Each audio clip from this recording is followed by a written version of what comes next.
Vamos a comenzar con la tercera parte del tema 7 y empezamos con el tema con el punto 3.0, que sería sistema de mando o accionamiento. Tendríamos el mando mecánico con varilla o cable, que antiguamente se utilizaba en los coches también como freno de servicio, y en vez de tener freno de pie tendríamos un freno con palanca. Actualmente en los coches lo tenemos, pero como freno de estacionamiento, no como freno de servicio. Y tendríamos la distancia esta, que sería de donde tiene el eje la palanca, que sería donde la palanca gira, ¿vale? De aquí hasta aquí arriba la palanca giraría para llano, y este tramo de aquí abajo, que sería la distancia de 1, giraría para este lado izquierdo, ¿vale? Entonces tenemos que la fuerza esta que estamos ejerciendo sobre la palanca por la distancia esta sería igual a esta distancia 1 y la fuerza que generamos desde este punto de la palanca sobre esta varilla o cable. Entonces esa sería la fórmula. La fuerza por la fuerza que hacemos sobre la palanca sobre la distancia hasta el eje este, igual a la fuerza esta por la distancia esta. Es proporcional. Luego tenemos que la fuerza 2, que es la que vamos a generar dentro, va a ser la fuerza de frenado que ejerce lo que es la zapata en el tambor, sería esta fuerza por la distancia 3, que va a ser la de la palanquita esta de aquí. Pensad que aquí tenemos esto, otra palanca, aquí está el eje de la palanca, aquí tenemos entonces la distancia 2, y de aquí a aquí, que es donde accionan las pastillas, sería distancia 3. Entonces la fuerza 2 por la distancia 3 sería igual a la fuerza 1 por la distancia 2.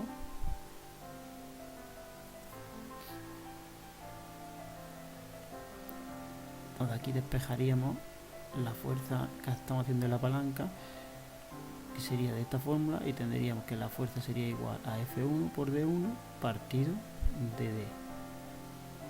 Y en la otra fórmula la fuerza 2 sería igual a F1 por D2 partido de 3, ¿vale?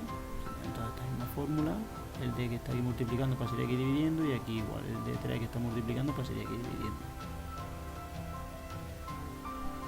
Esto ya lo vimos cuando dimos el embrague,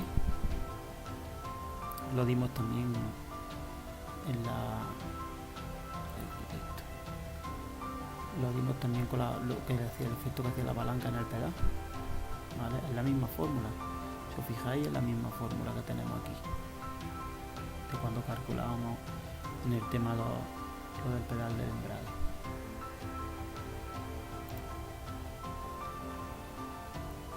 Bueno, pues seguimos. Aquí tenemos un ejercicio. Calcula la fuerza F2 que se aplica en el siguiente esquema del freno de estacionamiento, sabiendo que el conductor realiza una fuerza de 100 Newton. Vale, entonces tenemos que la fuerza esta es de 100 Newton. Y queremos calcular la fuerza 2, la que nos pide. Tenemos aquí tenemos ya la fórmula, ha despejado F1 que tendríamos que calcularla, y tenemos los 100 newton y la D que viene aquí, que sería 250 milímetros, y la D1 que serían 50 milímetros.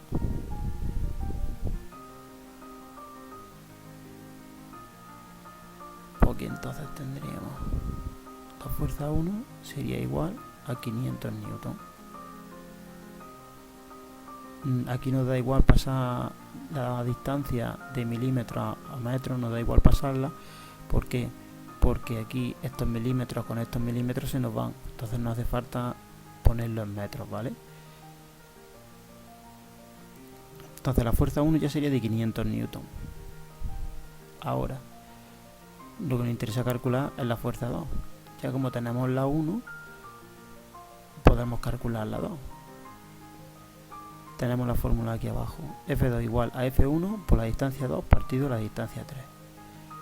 La F1 que la hemos calculado ya son 500 newton. 150 que sería la distancia 2, que tampoco la vamos a pasar a metros, pues no nos hace falta porque se nos va a ir con este de abajo. Y luego la distancia 3 que serían 30 milímetros. Entonces esto nos daría 2500 newton.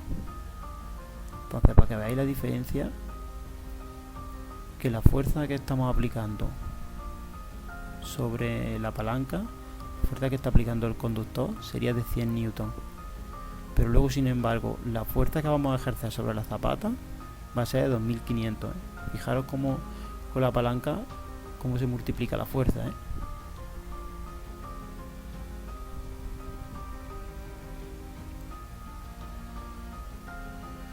Bueno, el accionamiento hidráulico del sistema de freno.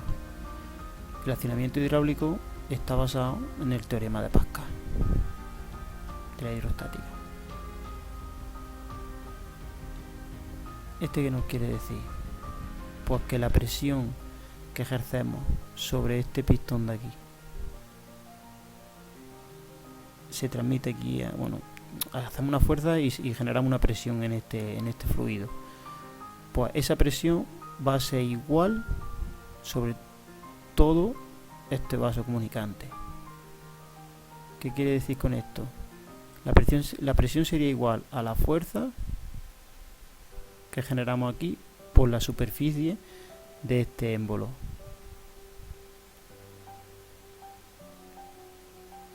Y aquí tendríamos también entonces otra fuerza que se nos generaría y otra superficie mucho mayor. Como la presión estamos diciendo que durante todo este vaso comunicante es la misma, ¿vale? Esta presión que genera aquí este émbolo, esta presión 1 es igual a esta presión 2, pues tendríamos que la presión 1 sería igual a la fuerza que generamos en el émbolo 1 por la sección de este émbolo. Y como hemos dicho que la presión es la misma, pues tenemos que esta es la presión que vamos a generar aquí, ¿no? Pues como es igual que la presión que vamos a generar aquí, pues entonces sería igual a la fuerza 2, que es la resultante aquí en este émbolo, por la sección de este émbolo. Entonces aquí nos está diciendo que es directamente proporcional. En función del tamaño del émbolo, mientras mayor sea el émbolo, pues la fuerza, el resultado de la presión va a ser menor, pero la fuerza va a ser mayor. O sea, mientras mayor sea la superficie de aquí, la fuerza va a ser mayor que la que genera aquí. Imaginaros que de fuerza aquí tuviéramos 10. La superficie aquí también fuera de 10. Y en este la superficie fuera de 100. Este 10 entre 10 sería 1, este 100 pasaría aquí, sería 100. Pues esta fuerza que nos saldría aquí nos resultaría 100 newton. Estamos hablando que de 10 newton que estamos aplicando aquí en este cilindro nos resultaría 100 newton. Aquí tenemos la fórmula de cómo se calcula la sección, por si no os acordáis, que era pi por el diámetro al cuadrado partido 4. Luego aquí tenemos también que la distancia de que recorren los émbolos, por ejemplo en este émbolo, si os fijáis, recorre una distancia de 10 centímetros. Sin embargo, en este émbolo nos recorre una distancia de 1 centímetro. Pues imaginaros que todo este líquido que hay aquí va a ser el que cuando este émbolo suba, va a ser el que se nos quede aquí. ¿Vale? Por eso entonces recorre menos distancia que este émbolo. Pero sin embargo la fuerza que genera este émbolo más chico sobre este va a ser mayor.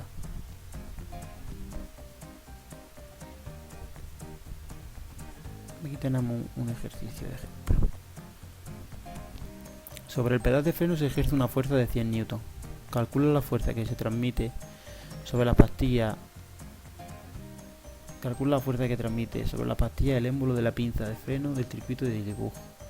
Se debe tener en cuenta la longitud de la palanca del pedal y los diámetros del émbolo de la bomba y del émbolo de la pinza. Tenemos entonces que el conductor hace una fuerza de 100 newton aquí en el pedal. Tenemos la distancia, aquí sería el eje de la palanca. La distancia esta sería de 5 centímetros, esta distancia de 30. Ahora tenemos aquí la fuerza 1, que es la que estamos generando sobre este émbolo de la bomba. Tenemos el diámetro de este émbolo, que sería 2 centímetros, y el diámetro de este émbolo, que sería 5 centímetros. Y ahora entonces tenemos que calcular la fuerza que vamos a generar aquí en este émbolo sobre la pastilla.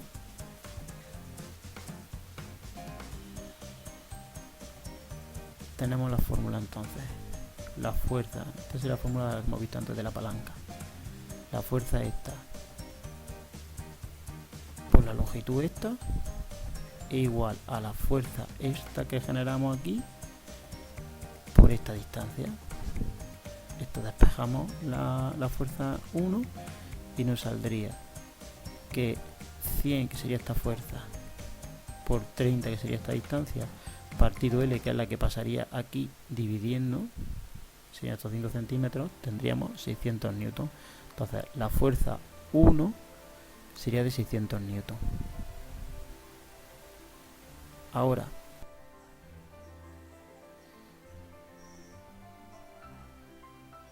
para calcular entonces la fuerza 2, necesitamos calcular la presión y la superficie. Estoy diciendo antes la sección, me estoy confundiendo, la sección, una sección es superficie, ¿vale? Del émbolo. Entonces, calculamos la superficie del émbolo, que la fórmula sería pi por el diámetro al cuadrado partido por 4. Tenemos que el diámetro del cilindro 1 es 2, entonces nos saldría el 2 al cuadrado por el 3,14 dividido entre 4 y nos saldría 3,14 centímetros cuadrados, sería la sección del cilindro 1. Ahora, la presión del 1. La presión del 1 tendríamos, sería esta fórmula, la fuerza 1 por la sección que nos acaba de salir, dale con la sección, por la superficie 1, 3,14. Entonces nos saldría 191,08 newton centímetro cuadrado. Estos newton centímetro cuadrado los pasamos a bares. Un bar equivale a 10 newton centímetro cuadrado. Entonces serían 19,1 bar la presión. Ahora calculamos la sección de segundo cilindro, que sería igual a pi por el diámetro cuadrado, que serían 5, y dividido entre 4. Nos saldría 19,62 centímetros cuadrados. Y ya tendríamos la sección 2. Entonces ahora ya, para calcular la fuerza, ya tenemos la presión, que la hemos podido calcular antes con la sección 1, que era 191,08, y la sección 2, que era 19,62, y nos saldría 3748,9 newton. Esta sería la fuerza segunda. Esta sería la fuerza que estamos generando sobre la pastilla. Si os fijáis, estamos hablando de 3748, cuando el conductor, hemos dicho antes que estaba generando 100 newton. Ya cómo se multiplica, entre la palanca y el efecto que hace este pistón con esto, con el otro pistón. Ahora como hemos multiplicado, de antes hacerlo con varilla, ahora al haberlo hecho mezclado con varilla y con la hidráulica. Bueno, luego nos dice aquí, el émbolo de la bomba del ejercicio de la actividad anterior se ha desplazado para frenar 30 milímetros. Calcula el desplazamiento del émbolo de la pinza del freno del ejercicio anterior. Esto sería con esta fórmula de aquí, que sería la carrera del émbolo de la pinza sería igual al desplazamiento del émbolo de la bomba, que serían de 30 milímetros, partido de la relación entre la bomba y la pinza, que serían 6,23. Vale, esta relación sería a la fuerza esta de aquí, la fuerza 2,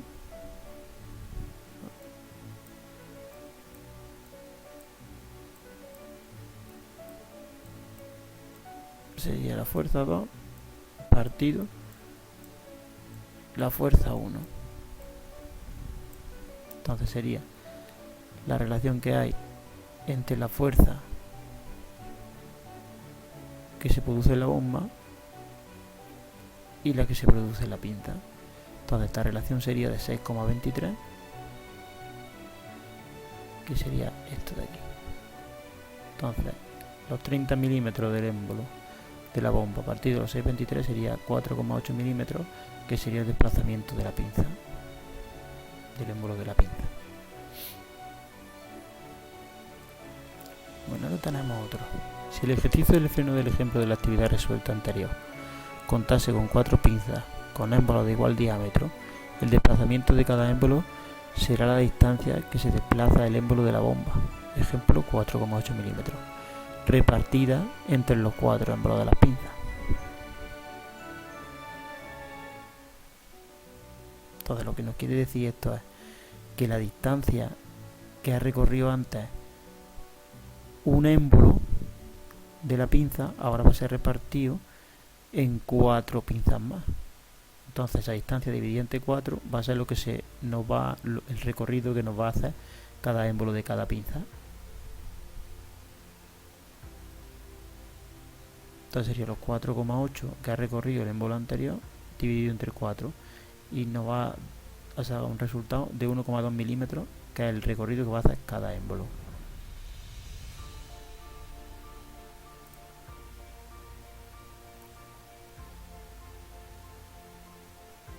Luego, circuito de frenado con fuerza auxiliar.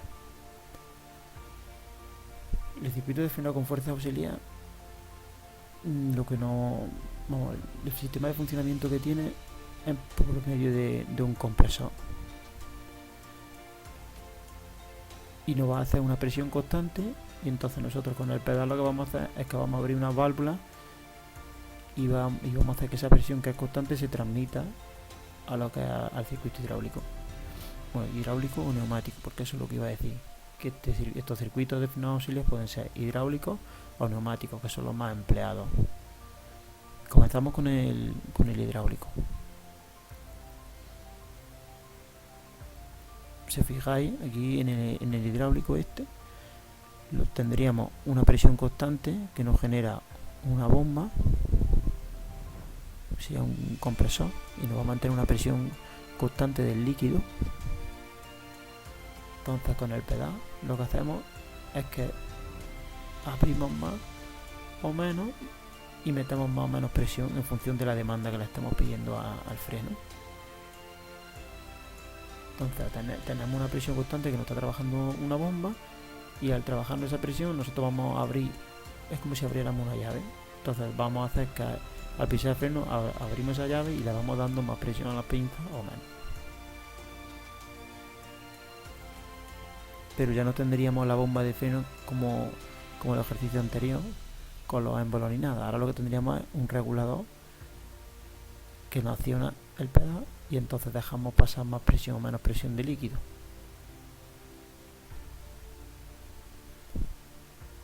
Y luego tendríamos el circuito con fuerza auxiliar neumática, que sería el mismo funcionamiento prácticamente. Tendríamos un compresor.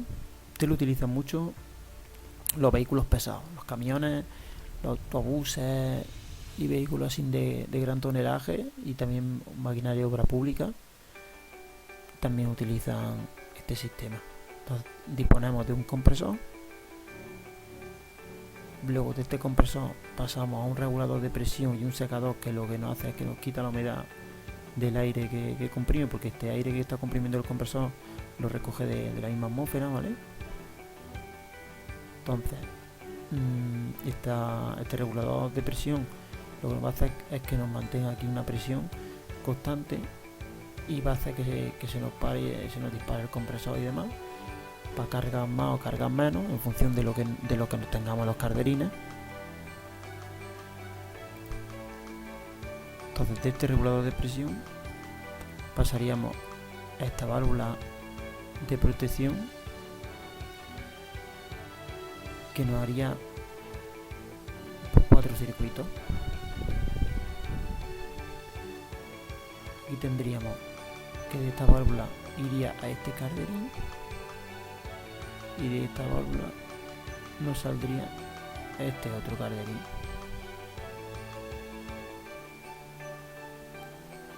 Este carderín sería un circuito y este de otro. ¿Este carderín para qué vale? Este carderín vale para acumular la presión. Entonces este compresor nos va a meter presión a estos dos carderines y suponeros que nos va a mantener una presión entre 8 y 9 kilos, que más o menos creo que es como funcionan, con la presión que funcionan realmente los circuitos de los camiones. Entonces nos va a mantener 8 o 9 kilos en estos carderines. Aquí tenemos el accionamiento del pedal. Entonces aquí lo que nos va a hacer es abrir esta válvula y nos va a meter más presión o menos presión a los cilindros de las pinzas de freno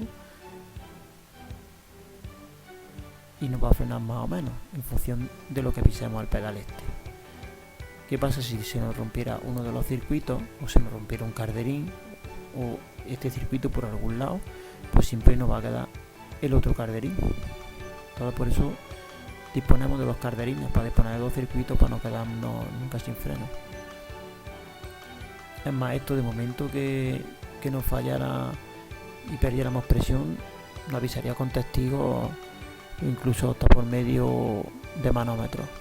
Siempre de todas maneras en el cuadro de mando vamos a tener mínimo uno de los circuitos o la presión en común que nos está generando a los dos carderines. Pero si tuviéramos dos carderines, puede ser que tengamos hasta 2 manómetros en el cuadro de mando, indicándonos cada presión de cada circuito. Esto es otra cosa que nos pasa también cuando, por ejemplo, no sé si habéis fijado alguna vez, pero cuando arrancan el camión hasta un buen rato parado, o no lo hemos cogido desde el día anterior, y cuando arrancamos el camión tenemos que esperarnos un rato hasta que carga el compresor los carderines y tenemos aire, porque si no, no podemos circular, pero vamos a circular sin freno. De todas maneras, en cuanto esté puesto, porque el freno de mano también se acciona con otra válvula, que lo que nos hace que no deja pasar, no abre el paso de aire y deja los frenos conectados. Entonces no vamos a poder quitar el freno de mano hasta que no cargue el carderín.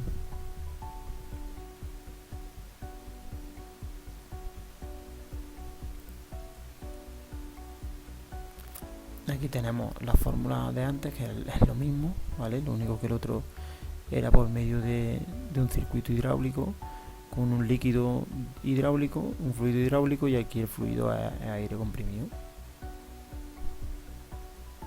Tenemos aquí un ejercicio. Calcula la fuerza que realiza un cilindro de diafragma de un camión de 150 milímetros de diámetro trabajando el circuito a una presión de 8 bares. Pues aquí ya nos está calculando el diámetro.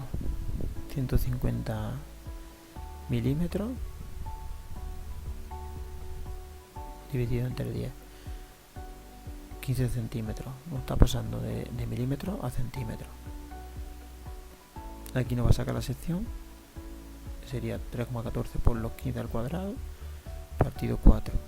Serían 176,625 centímetros cuadrados. Esa sería la sección del diafragma. Ahora, para calcular la fuerza, tenemos aquí la sección y la presión nos está diciendo 8 bares.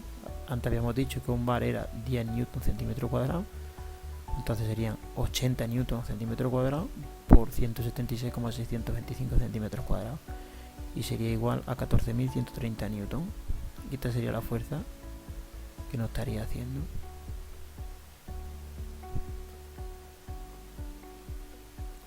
Luego tenemos el último punto, el frenómetro, comprobación del sistema de freno. Pues para comprobar los sistemas de freno de los vehículos existen unos frenómetros que disponen de unos rodillos. Esto lo habéis visto si habéis ido a la ITV alguna vez,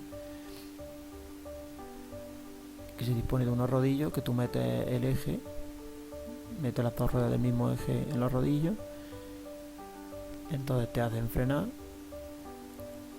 y una vez que tú estás frenando, cada rodillo nos va a medir la fuerza que está generando cada rueda, cada freno de cada rueda.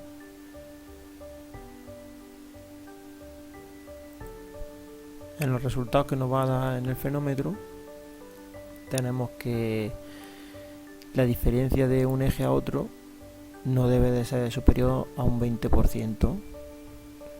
Si pasa de este 20%, pues si está entre un 20 y un 30 sería una falta leve, y si pasa del 30% la diferencia de un eje, bueno, de la parte izquierda a la derecha, si pasa del 30% sí sería grave.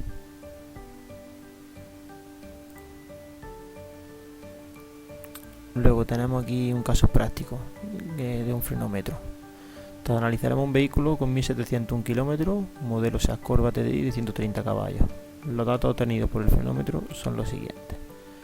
Tenemos en la parte delantera, esta sería la gráfica del frenazo, de lo que es el frenazo que anda en el rodillo. Bien, en la rueda izquierda serían 16 dkN y en la derecha 20 dkN. Tendríamos una diferencia de un 20%. Aquí estaríamos al límite para la falta leve. 12 N y aquí 16 dkN, que diga, 12 dkN y aquí 16 dkN, aquí tendríamos un 25%. 112 dkN y aquí 135 y tendríamos un 17%, y al final del todo ya tendríamos 392 dkN y 392 dkN. Aquí la eficacia sería de uno a otro sería un 0%, estaría muy bien. Luego en la rueda, en la parte trasera, teníamos en la izquierda 18 dkN frente a 21 que tiene la parte derecha, teníamos un 17%, 38 y aquí 45, un 15% de diferencia, 63 y 68 que tendríamos un 7% de diferencia, y luego al final ya 100 y 104 dkN tendríamos una eficacia de un 4%, sería la diferencia. Bueno, vemos que conforme empieza a frenar,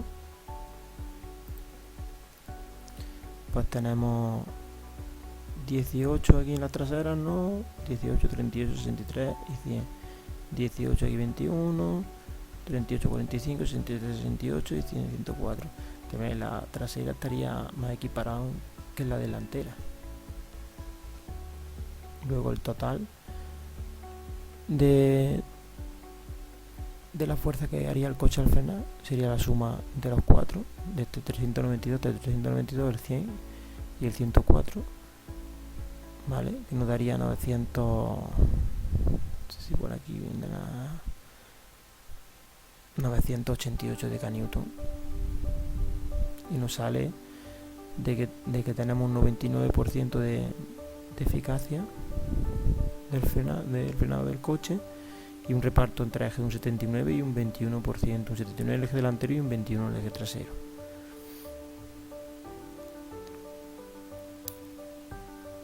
Luego, el freno de mano, tenemos que la rueda izquierda daría 6 dkN, X7, 56, 62, 87, 96 y 121, 119. Estaría de un 19 que tiene al principio, tiene un poquillo más diferencia, pero luego ya tiene un 10 y al final del todo un 2. Cuando frenamos del todo es cuando menos diferencia hay de frenado, ¿eh? Tanto en los frenos, en el freno de servicio como en el freno de mano. Luego aquí tendríamos una gráfica de lo que nos habría marcado en los frenos, ¿vale? Aquí tenemos 392 un eje, 392 otro, y el trasero 100 y el 104, con un 4% de diferencia, y aquí clavado un 0%, nada de diferencia. Y aquí tendríamos el manómetro que nos estaría marcando los dkN que estaría marcando en ese momento el coche en el rodillo. Y creo que ya hemos terminado el tema, sí. Os voy a pasar un vídeo para que veáis pues sistema de freno así un poquillo por encima en los vehículos. Son varios los factores que influyen en el frenado del vehículo: la superficie de la carretera, el estado de la carretera, el peso del vehículo, la carga que soporta la rueda al parar, el tipo de conducción, los neumáticos del vehículo. Un sistema de frenos eficiente debe tener en cuenta todos estos factores. Un sistema de frenos hidráulico básico tiene dos secciones principales: las unidades de freno de las ruedas y el sistema hidráulico que las hace funcionar. Hay un freno para reducir la velocidad o parar el vehículo cuando el vehículo está en movimiento. Generalmente se trata de un freno de pie, y un freno de estacionamiento que suele activarse con la mano, aunque en ocasiones se activa con el pie. En algunos vehículos todos los frenos son de tambor, otros tienen frenos de disco en las ruedas delanteras y frenos de tambor en las traseras. En algunos casos, todos los frenos del vehículo son de disco. Un sistema de frenos básico consta de un pedal del freno, un cilindro maestro que proporciona la presión hidráulica, tuberías y mangueras para conectar el cilindro principal a las unidades de freno, líquido para transmitir la fuerza desde el cilindro maestro a los cilindros aprietazapatas de las unidades de freno, y unidades de freno de tambor o disco que paran las ruedas. El conductor presiona el pedal del freno que aplica la fuerza mecánica en el pistón del cilindro maestro. El pistón aplica presión hidráulica al líquido del cilindro.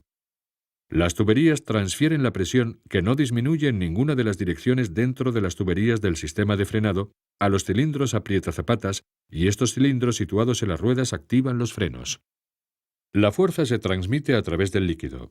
Para cilindros del mismo tamaño, la fuerza transmitida desde uno de ellos tiene el mismo valor que la fuerza transmitida por el otro. Si se utilizan cilindros de distinto tamaño, las fuerzas pueden incrementarse o reducirse. En un sistema de frenos real, el cilindro maestro es más pequeño que los cilindros aprietazapatas, de modo que se incrementa la fuerza de todos los cilindros. Cuando se activan los frenos de un vehículo en movimiento, estos absorben la energía cinética del mismo. La fricción entre las superficies de frenado transforma esta energía en calor. En los frenos de tambor, los cilindros aprietazapatas fuerzan la entrada de los forros del freno en el tambor. En los frenos de disco, las almohadillas se ven empujadas contra el disco del freno. En ambos sistemas, el calor se extiende a otros componentes y a la atmósfera, por lo que los forros de los frenos y los tambores, las almohadillas y los discos deben soportar altas temperaturas y presiones.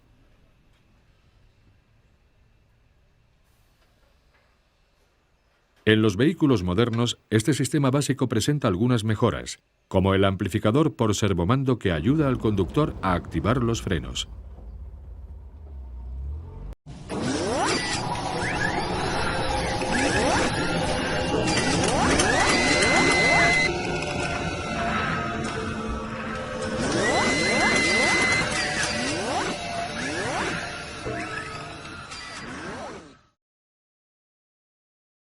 El sistema de freno de aire, o freno neumático, de los camiones es muy simple y en casi todos los camiones funciona de la misma manera.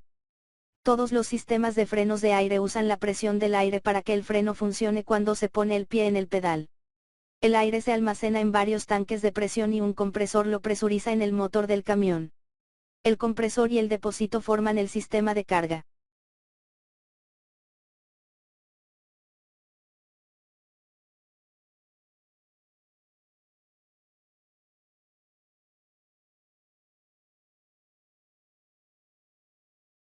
La válvula accionada por el pedal controla el freno de servicio. Mientras que la válvula manual controla el freno de estacionamiento, dichas válvulas conforman el sistema de control de frenos. Tanto los pulmones, reguladores y escéntica en S conforman el sistema de actuadores.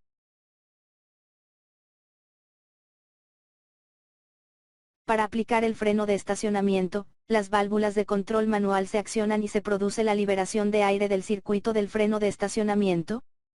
Por tanto, el muelle de frenos de estacionamiento se expande para mover el vástago y opera la excéntrica en S. Esto asegura las zapatas de freno para sostener los tambores de freno trasero. Sistema de freno de servicio. Este sistema detiene el vehículo cuando se presiona el pedal del freno. Al hacerlo, el aire pasa a través de la válvula del pedal, que modula el flujo del aire hacia las cámaras de frenos. Las cámaras de frenos a su vez empujan los reguladores de freno, componentes que mantienen los frenos regulados. Existen diferentes tipos de reguladores de freno, manual y automático. Los reguladores de frenos giran un eje que asimismo gira el freno de excéntrica S, llamada así por su figura en forma de letra S, empujando las zapatas de freno en los tambores. Los reguladores de frenos manual se deben ajustar manualmente para mantener regulados los frenos. Los reguladores automáticos se ajustan automáticamente para mantener regulados los frenos. Su funcionamiento es óptimo si se mantienen lubricados. En caso de tener automáticos, lo mejor es usar grasa blanca de litio.